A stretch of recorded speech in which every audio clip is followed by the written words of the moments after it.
Eu sou a Arity Júlia. E eu sou a Tati. Você está no Feminilidade Redimida.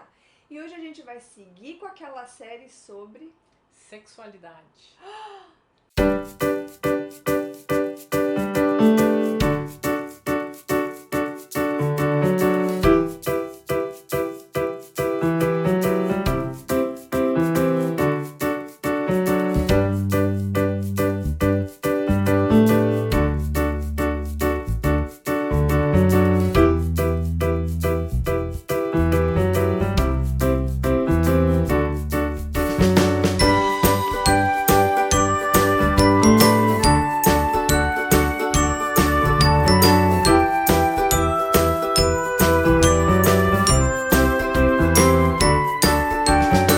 Bom, espero que vocês tenham conseguido assistir a primeira parte desse vídeo de sexualidade, mas se não conseguiram não tem problema também. Mas dando assim um resumo do que a gente conversou no último vídeo sobre sexualidade, a gente começou falando um pouco sobre o tempo da patrística, ou seja, aquela geração logo após os apóstolos, o como que eles viam a sexualidade, o que eles falaram sobre isso, e também o como que o dualismo de Platão influenciou o pensamento dessas pessoas, desses homens, em sua maioria naquela época, a partir da visão de que o mundo é feito de duas realidades distintas, o campo dos conceitos, das ideias, e o mundo das coisas, material. E o material. E o das ideias é aquela parte mais elevada, mais espiritualizada, que está mais próximo de Deus, que tem mais elevação. E o mundo das coisas é a parte do material, a parte do carnal. E a gente discutiu como que essa visão impactou diretamente a visão, a forma como é que a igreja foi construída, essa visão do sexo como um tabu, vindo dos pais da igreja, pela igreja católica. A gente falou um pouco também sobre como os puritanos começaram a quebrar um pouco essa ideia, com Tomás de Aquino dizendo já que a alma não era superior ao corpo, e nem o corpo superior à alma, mas que nós somos um ser inteiro e que essas partes, de certa forma, são indivisíveis, porque a pessoa é uma só, né? Uhum. Muitas vezes quando a gente fala sobre o homem é corpo e alma, é uma distinção. Tem algumas pessoas que até acreditam que é alma, espírito e corpo. E essa distinção, ela é mais, digamos assim, pra gente discursar, falar sobre alguns assuntos, tentar entender algumas coisas assim que são um pouco mais abstratas, né? Uhum. Porém, o ser humano, a pessoa é uma pessoa por inteiro, e a gente tem que lidar com o homem dessa forma, holisticamente, né? Pra usar uma palavra bonita. Chique, né? E hoje a gente vai falar um pouco sobre o feminismo. Antes disso, deixa eu falar uma coisa. Como é que é? Curta. Compartilha. Ativa o sininho, se inscreva no canal, ajuda a gente. Bom, eu não vou falar extensamente sobre o feminismo, também porque o propósito aqui é falar sobre o feminismo no foco da sexualidade. A gente já tem um vídeo bem completo sobre sobre o feminismo. A história, né, do feminismo. Isso, a história, algumas implicações do feminismo completo. Então procure aqui na nossa lista de vídeos para assistir. Então hoje a gente vai passar um pouco rápido e pelo foco da sexualidade, né? Uhum. Com esse foco. Bom, o feminismo, ele é um conjunto de ideias, de políticas sociais, filosóficas. É um movimento muito multidisciplinar e que tem influenciado a nossa sociedade de várias formas. E a gente costuma dizer que nós vivemos hoje num mundo pós-feministas. Pós-feminista, tô meio hoje. É que eu acordei 6 horas da manhã hoje, gente. Dá esse desconto pra mim, que eu não funciono assim cedo, então eu tô meio avariada. Avariada, desgastada. Então a gente vive num mundo pós-feminista. O que isso quer dizer? Que a mentalidade da maioria das pessoas que vive hoje. Você que acordou cedo e eu que tô abrindo a boca. Que vive hoje no nosso meio, ela já tem uma mentalidade onde o feminismo é o status quo, é o padrão. Tá meio arraigado, né? A gente já cresceu dentro dessa mentalidade, dessa filosofia. Então, muitas vezes é até difícil pra gente distinguir quais são as nossas ideias que são derivadas do feminismo, né, ou não, justamente porque a maioria de nós já nasceu num contexto em que o feminismo já estava mergulhado nisso, solidificado. Né? E comumente a gente fala, e aí no vídeo da história a gente vai falar um pouco mais sobre isso, dividir o momento do feminismo em 3 ondas. A primeira onda foi basicamente a onda que lutou pelo direito das mulheres, pelo direito ao voto, pelo direito civil da mulher poder ter ação em cima de suas propriedades, poder vender, poder comprar, ter esse direito como uma cidadã. Na época, para você ter ideia, as mulheres solteiras tinham mais direitos do que a mulher casada. A partir do momento que ela casava, o marido que tinha era essa figura que representava os direitos civis da família e ela se sentia anulada. E aí na segunda onda, e aí a gente tá falando que na primeira onda ali é mais ou menos no final dos anos 1800, começo dos anos 1900 e bolinha, e até que em 1920 o voto é aprovado nos Estados Unidos, e na segunda onda a gente já começa ali ter o seu auge na década de 80, então ter 20, todo esse período aí, fala-se do período da segunda onda. E a característica é que começa a falar sobre a questão do patriarcado, do como que a mulher se sente oprimida por ser mãe, por estar, digamos assim, presa, engaiolada. Essa é uma visão que essas feministas da época têm muito da mulher na vida familiar dela.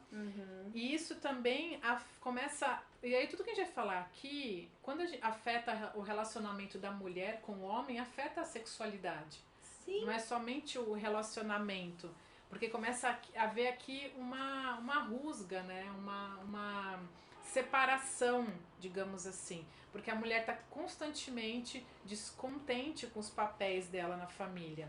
E ela vê o homem saindo para trabalhar, e também saindo para trabalhar nessa figura, né, que a gente fala de sair para trabalhar, porque antigamente, né, época da Idade Média, ninguém saía para trabalhar, né, todo mundo trabalhava em casa. Homem, mulher, filho, todo antes mundo. da Revolução Industrial. Sim. Então aí tem essa figura de linguagem, sair para trabalhar, e a mulher enxerga isso como algo superior, algo sofisticado, algo que ela não tem.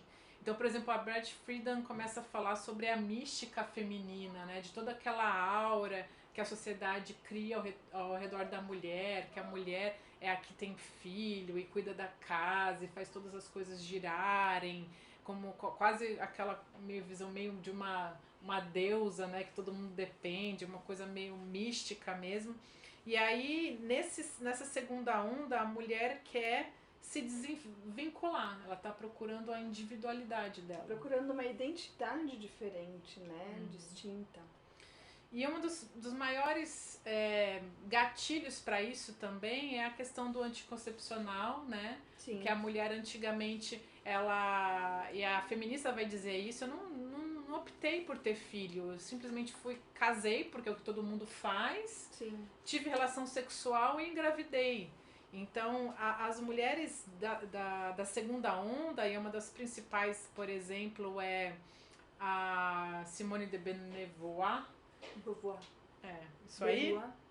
Ela dizia, ela colocava frases, por exemplo, que dizia: creio que a família precisa ser abolida. E a contracepção e o aborto são apenas o ponto de partida da libertação das mulheres. E outra coisa muito importante, que vai ser o gancho para nosso feminismo de terceira onda, ninguém nasce mulher, torna-se mulher. Nenhum destino biológico, psíquico ou econômico determina não consigo nem ler aqui. Determina a forma que a fêmea humana assume na sociedade.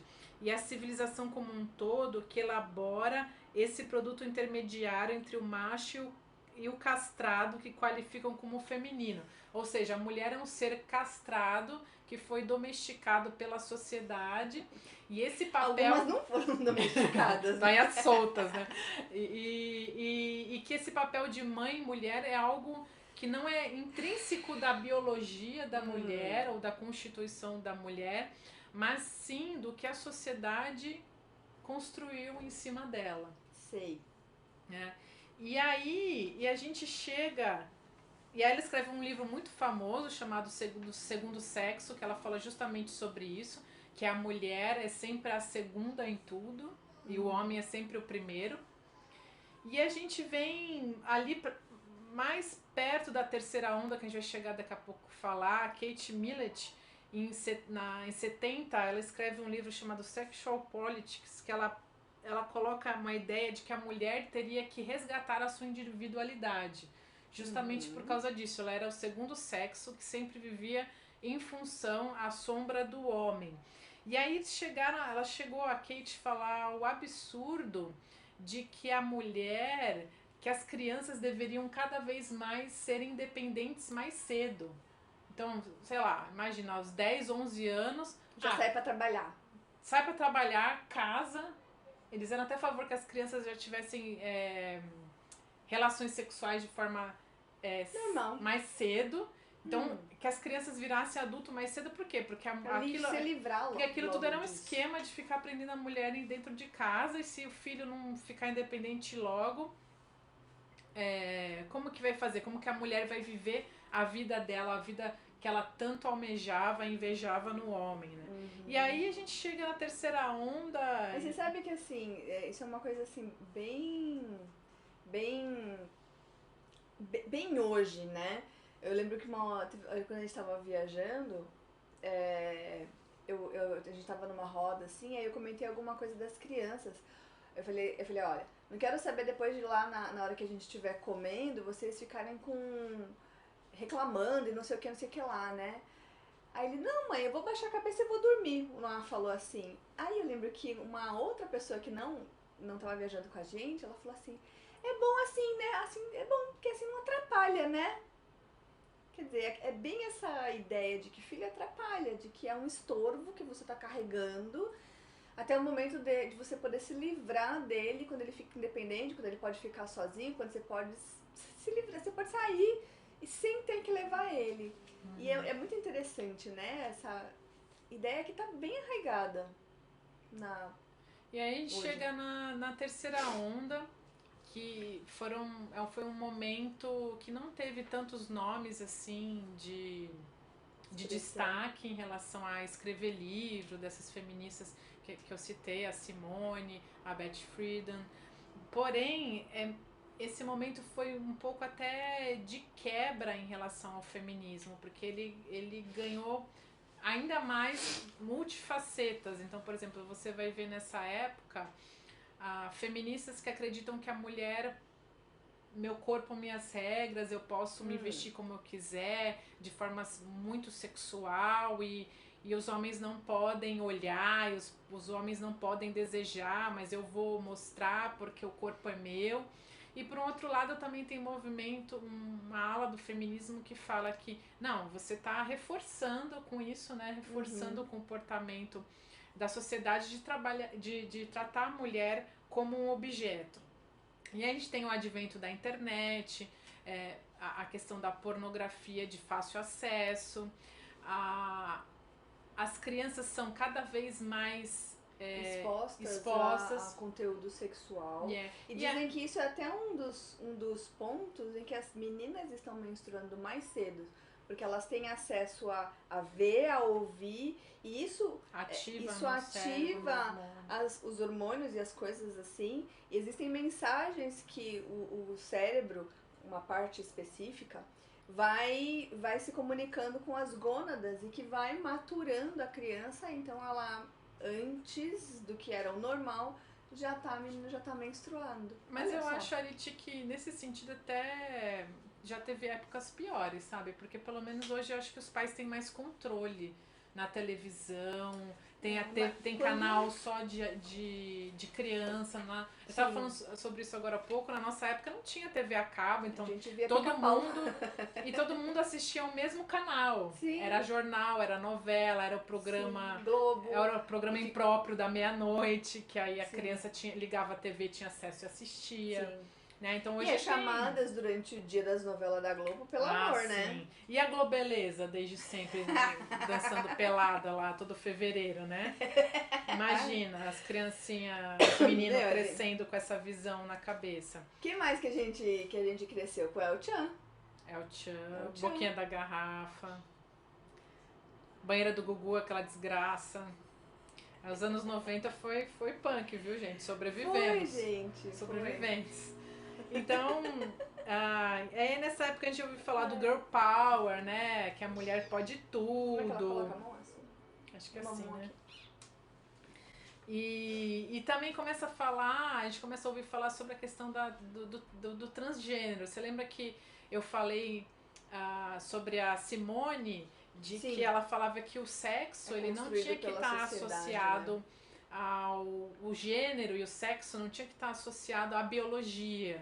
Então eu posso ser um homem preso num corpo de uma mulher, ou uma mulher presa num corpo de um homem, que não é a sociedade ou as minhas genitais que definem isso, mas o que eu quero ser, Que você decide a minha que quer vontade, ser, né? o que eu sinto, não realmente o que está escrito lá na minha certidão de nascimento. É. E... Ela foi o embrião, né, dessa ideia toda. Uhum. Então, cada vez mais aqui a gente vê uma sociedade refém de uma cultura, de uma ideia, de uma filosofia, que muitas vezes você não sabe nem da onde está vindo. Pode ser que você já tenha usado a camiseta do Girl Power, ou achado certos comportamentos normais, ou até mesmo incentivado seus filhos, sua sobrinha, não sei quem lá, a dançar de um jeito, ou dançar de Boquinha da um Garrafa. outro. Agora deve ter outras danças, né? Anitta! Dessa Hoje é. época, que não é mais a minha. Mas hoje tem Anitta, tem. Todo funk. E se você parar pra pensar, Arit, Kate Millett já tinha falado que era imprescindível para a libertação da mulher que as crianças fossem independentes mais cedo. Largadas. Então, sexualizar as crianças é parte disso, concorda? Sim. Porque é parte da agenda feminista, se a gente for olhar pro pensamento de Kate Millett. Porque sexo é algo pertinente da vida do adulto. Claro. Claro que a criança, ela vai ter um desenvolvimento, ela vai Sexual começar... tem que ser natural. Ela sim. vai começar a se perceber. Só que quando o adulto interfere, coloca Sim. conteúdo... Eu lembro que tinha uma menininha, uma criança, que ela era... Eu não vou lembrar o nome dela. Que ela era também cantora, acho que de funk. E o pai queria colocar até silicone nela. A menina tinha 10 anos de idade. Sim, eu já vi isso. Mas é um abuso, né? E daí você pensa, olha como isso se interrelaciona com a pedofilia. Porque se você olha a criança como um ser sexual e você pode desfrutar dessa sexualidade dessa criança, isso é crime. E eu sei que tem gente, tem movimentos para descriminalização da pedofilia, como se isso fosse a coisa mais natural do mundo, gente. Como assim? Olha que absurdo. E olhando para isso. É levar essa ideia às últimas consequências. É você normalizar a pedofilia. Você fala assim, é chocante, não é? E aí você até pensa assim, não é possível, o ser humano não vai chegar a esse ponto, mas lá no fundo dá até uma dor, você pensa assim, o ser humano realmente é capaz de coisas... De criar um subsolo muito pro fim do ruins, né? poço. Isso Muito eu vi no ruins. Twitter esses dias, gostei. É o fim do fim do fim. É o subsolo. O fim do poço tem subsolo. E se você parar pra analisar essa timeline aqui que a gente tentou traçar rapidamente da primeira e da segunda, terceira onda do feminismo, você vai parar pra pensar assim, poxa, elas começaram com uma ideia boa, que foi lutar pelos direitos civis, de ter essa igualdade no voto também.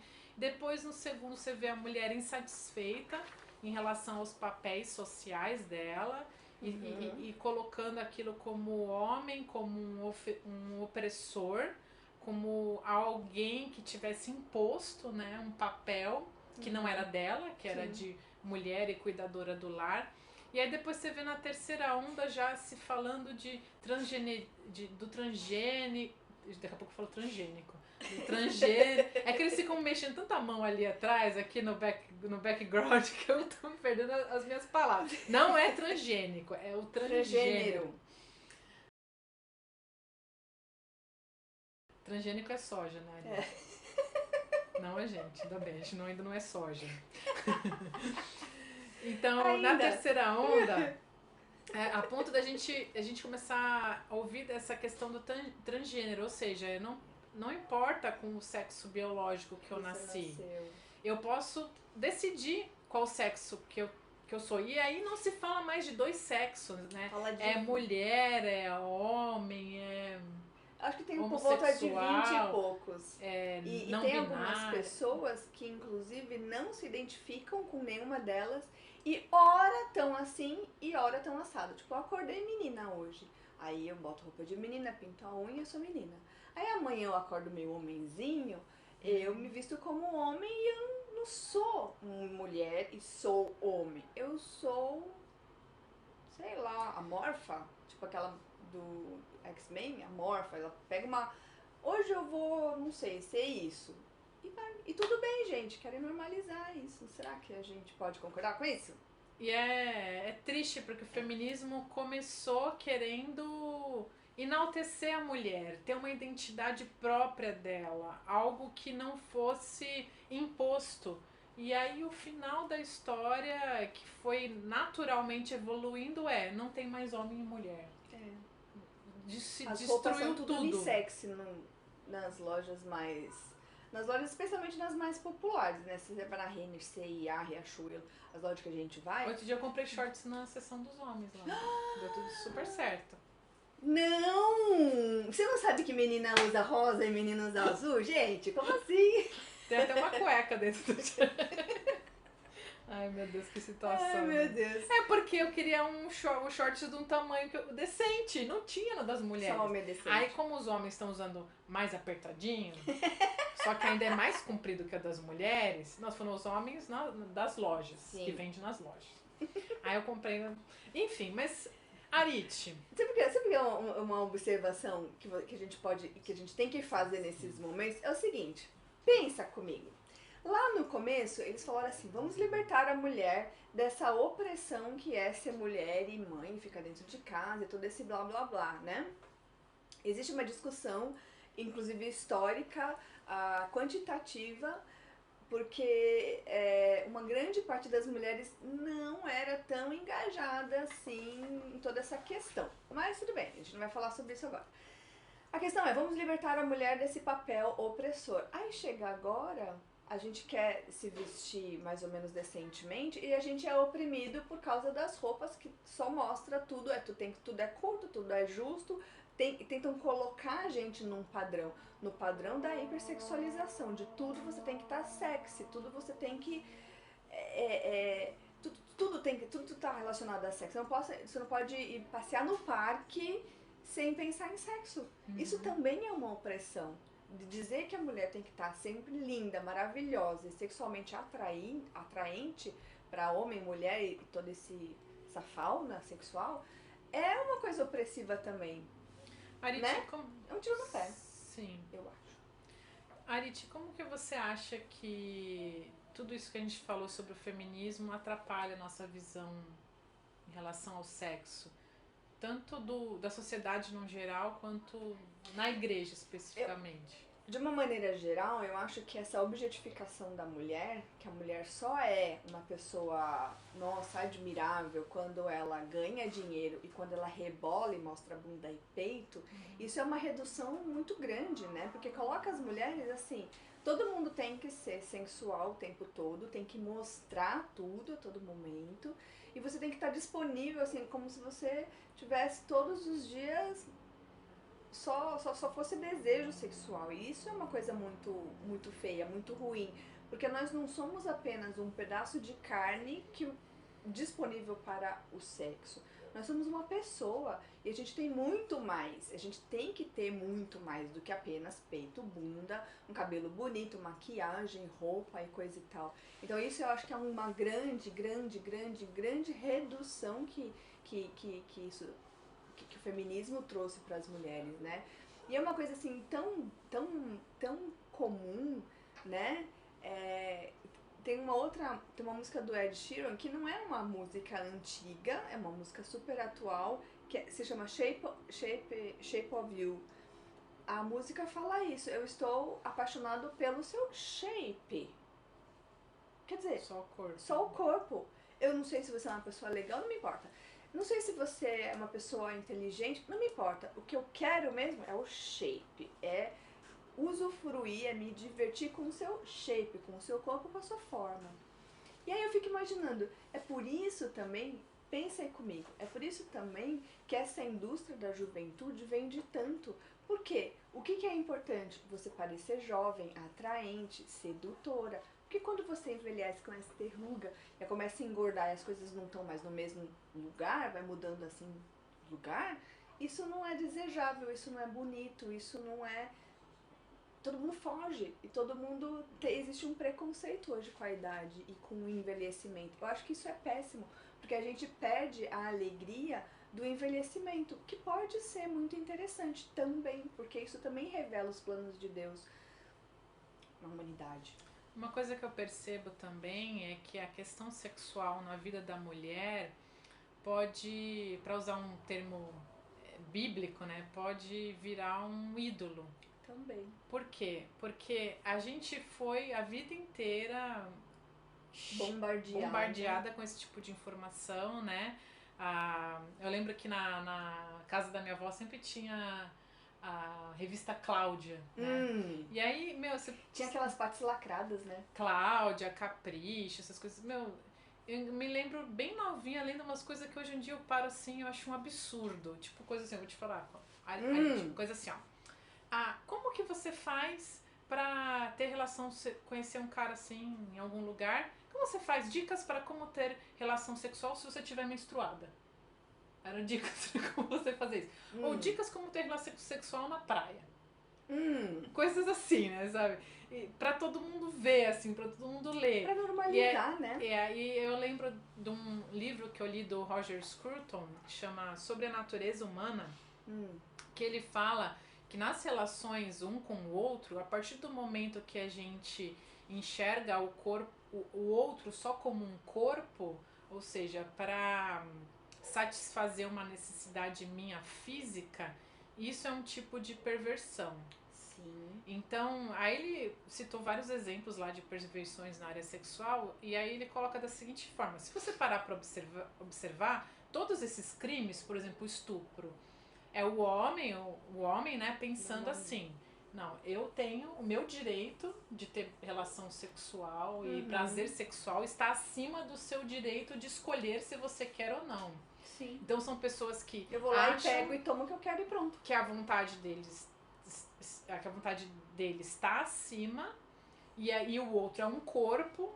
E aí nessa hora, não que seja possível, mas nessa hora, na mente dessa pessoa é só um corpo, ela tá separada da pessoalidade dela, também, tá separada da alma dela, é como se a pessoa pudesse abusar só do corpo, que a gente sabe que não é possível, a pessoa inteira tá sendo abusada, mas essa pessoa tem esse deslocamento, digamos assim. E aí isso classifica na opinião e no discurso do Roger Scruton como uma perversidade, como uma perversão. Eu concordo.